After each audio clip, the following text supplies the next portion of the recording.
Hey, if you're a workplace coach or work in HR or anyone working with challenging conflict situations at work, we've created a coaching method that any coach can learn.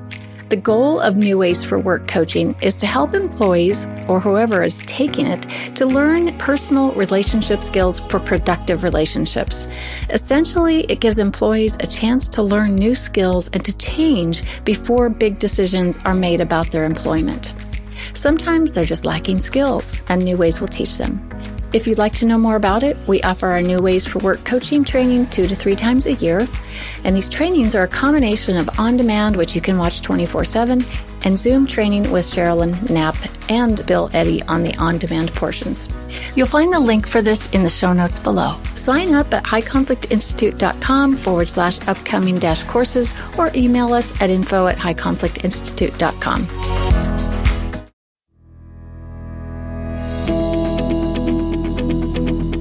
Welcome to It's All Your Fault on True Story FM, the one and only podcast dedicated to helping you identify and deal with the most challenging human interactions, those with someone who may have a high conflict personality. I'm Megan Hunter, and I'm here with my co-host, Bill Eddy. Hi, everybody. We are the co-founders of the High Conflict Institute in San Diego, California, where we focus on training, consulting, and educational programs and methods, all to do with high conflict. Now, in today's episode, the last episode of 2023, we're going to talk about one of the things that happens during the holidays, conflict. Those big conversations with people that we haven't seen for a while, and we're going to talk about what to avoid and what to do. And hopefully we can just end on a happy, peaceful note and get us ushered into 2024. First, a couple of notes, though. Send your high conflict related questions to podcast@highconflictinstitute.com or on our website at highconflictinstitute.com/podcast, where you'll also find all the show notes and links.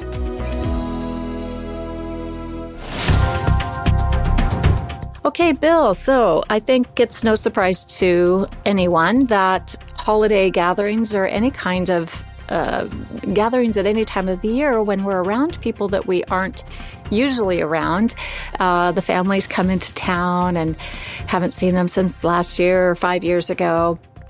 And a lot of things have happened in the meantime, whether it's political, war, religion, you name it, any of the world events that people like to talk about, fill in the blanks here. They typically are going to come up at some point, even if everyone has thought to themselves in advance, I'm not going to talk about those things this year. And then they get there and someone makes a comment, right? And it ignites a firestorm often. And if you have high conflict involved, it's probably going to be a problem. And I should say, if someone with a high conflict personality is at the Christmas dinner or the Hanukkah dinner, they're probably not going to stop themselves. And they may be the one who either brings it up, or if there's just one little opening, they're going to come in. What do you think, Bill? It's a characteristic of high conflict people that they lack self-restraint. And especially in public, many of them want attention. And by not restraining themselves, they can get attention. And family gatherings can be one of those places. More and more people say they won't visit certain family members because of conflicts and such. And that's really sad. Ideally, we could all restrain ourselves and know what to do and what not to do in different settings. And so I think most people, the statistics seem to be like 80 to 90% of people are reasonable people, meaning they're reason-able. They think it through and they go, I'm not going to respond. But 10 to 20% of people, maybe, let's say 10% of people, maybe high conflict people, who can't not respond. They can't allow an opinion to go without their opinion coming in. And maybe, we've talked about narcissists on this program, and that's a common feature of narcissists. They have to one-up everybody. And so you get 20 people together, If you work with 10%, you got two people that are high conflict, and they're going to find each other. So it may like be a magnet. yeah. It may be a teenager and an aunt or uncle who just have to go at it because they really see the world differently. And whether it's meat or being a vegetarian, I once knew this woman and her daughter, teenage daughter. The woman I knew was very against smoking, but loved to have meat for dinner. Well, her daughter became a smoking vegetarian. And they argued about that endlessly. And and so this kind of thing where you get people almost, it doesn't matter what the topic is, they're going to jump in and argue about it. So if you're hosting an event, I have a couple thoughts about this. One is to kind of be prepared for that possibility. And one thing you might do is, and most people don't do this, but it's my fantasy, is that people would post a little note, like on a wall when you come into the house or the room of the gathering, that says something like this: "'Tis the holiday season. Let's avoid hot topics that divide us and focus on discussions we can all enjoy. Thanks for making this a pleasant time for all." And that's all it has to say. And it can be big letters or subtle. Being prepared often helps people that's like the signs at the airport, no jokes, But thinking ahead, and another thing with that, if you think, let's say, Aunt Mary and Uncle Ken are going to get into an argument or something like that, that you might have a sitter. You might pick somebody that will sit right beside them and kind of calm them down, say, that's enough on that topic. Let's talk about something. Let's talk about where your vacation last year. Where was that you went? And by the way, can you pass the carrots? And so you distract them from their gearing up to a hostile argument. And so sometimes it helps to have kind of a sitter, I call it. I try not to say babysitter, but because it's often people that have got a lot of age since they've been a baby. We could call it a minder. A minder, yeah. Yeah. But just maybe have somebody say, Sister Sue is really good at getting along with everybody. Have Sister Sue sit next to Uncle Ken, So those are a couple ideas. Yeah, I've been in that role before, Bill. I've been that person. I've had to be the minder. Well, you're very good at that. It depends on the day, I guess. But interesting. And I just had a thought while you were talking, Bill. I think you called this document, maybe before we started the recording, the respectful gathering sign. Right. Respectful gathering policy, which is a takeoff from the respectful meeting policy we actually developed for a high-tech company that could be posted in a similar way. So I think what we'll do is we'll create that sign, and for all of you listeners, we're going to put that in the links for this episode.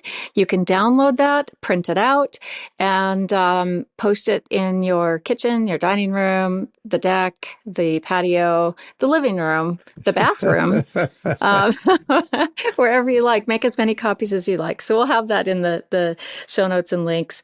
That'll be kind of fun.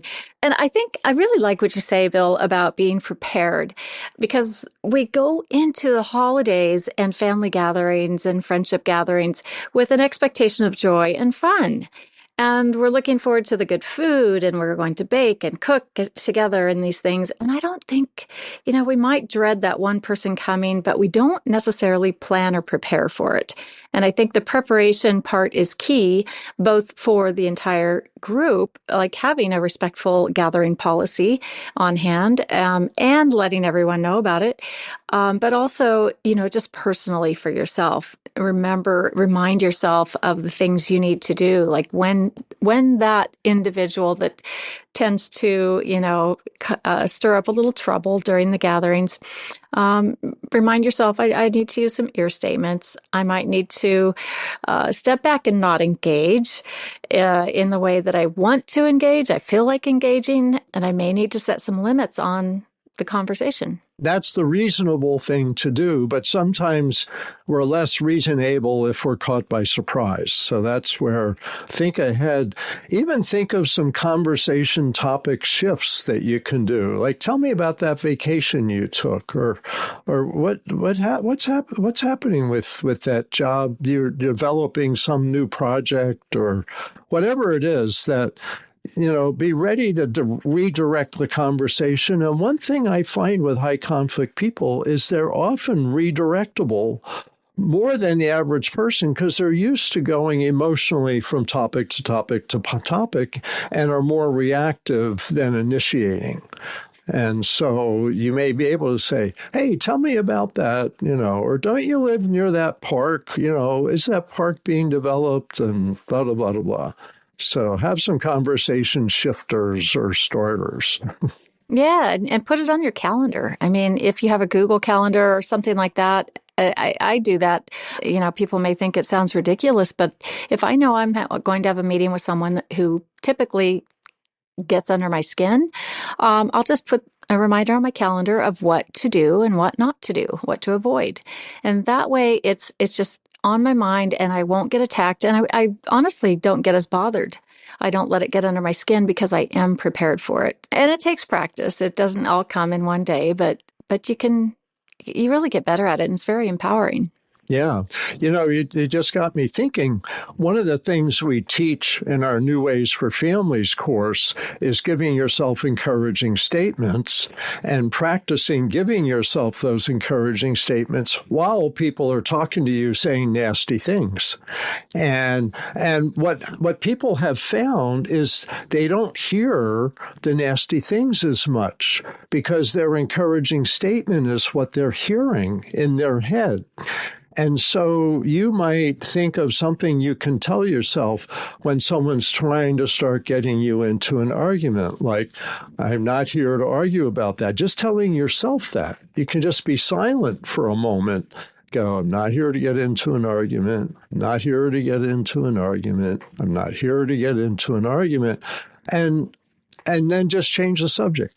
and say, even things like, I can survive anything for 15 minutes. I can survive anything for a day. Although I said that once about a couple of particular guests. I can survive anything for 10 days. Turns out I couldn't. Yeah, that's pushing it. That was really, really pushing it. But I think if we want to have a positive, joyful time with family, it's possible. It may be a little challenging, but just remind yourself to do it. Put up that respectful gathering policy, and don't feel too badly if someone does bring some awful things up. But you can say that's probably not the best time of year to be talking about this, or whatever will come to your mind like that to set that limit. And keep in mind that if you really do want to discuss these topics, do it one-to-one without a group of people around. Because when there's a group of people around, people tend to pitch to the audience and people split into factions.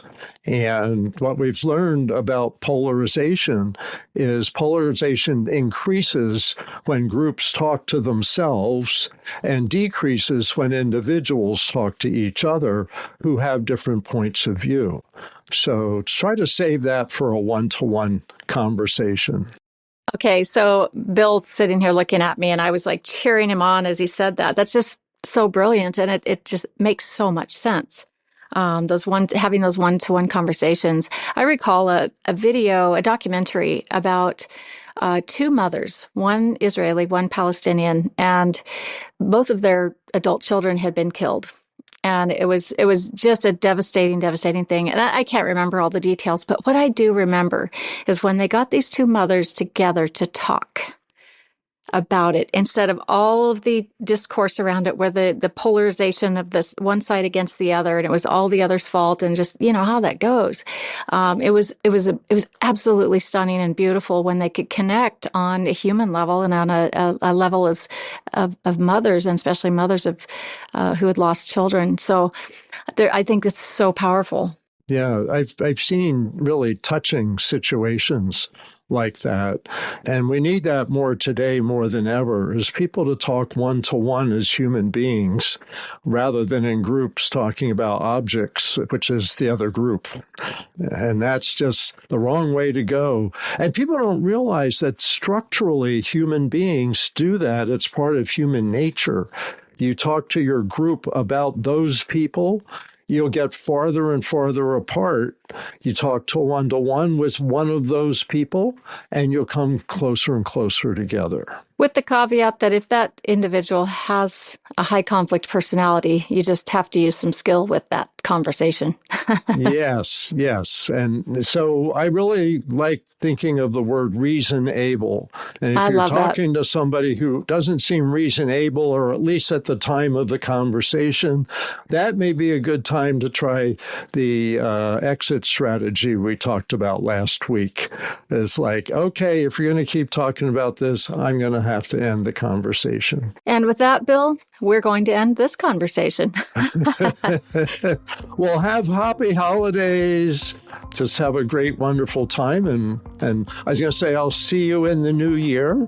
It may still be on Zoom for a little bit. Then we'll see each other in person sooner or later. So have a good one. Have a good one. Yes, you too, Bill. It's been a great year. And to all of you listeners, we're just so grateful to you for listening and supporting us through each of our seasons. And we're constantly surprised by the ever-increasing number of listeners we have and the continued growth. So, like Bill said, we wish you the happiest of holidays wherever you are, however you celebrate, and also just a happy, happy new year. We will see you in 2024 for a brand new season. Do send us questions about anything to do with conflict and high conflict to podcast@highconflictinstitute.com or highconflictinstitute.com/podcast. And again, we wish you a happy holidays and happy new year. Just keep striving to find the missing piece. It's All Your Fault is a production of True Story FM. Engineering by Andy Nelson.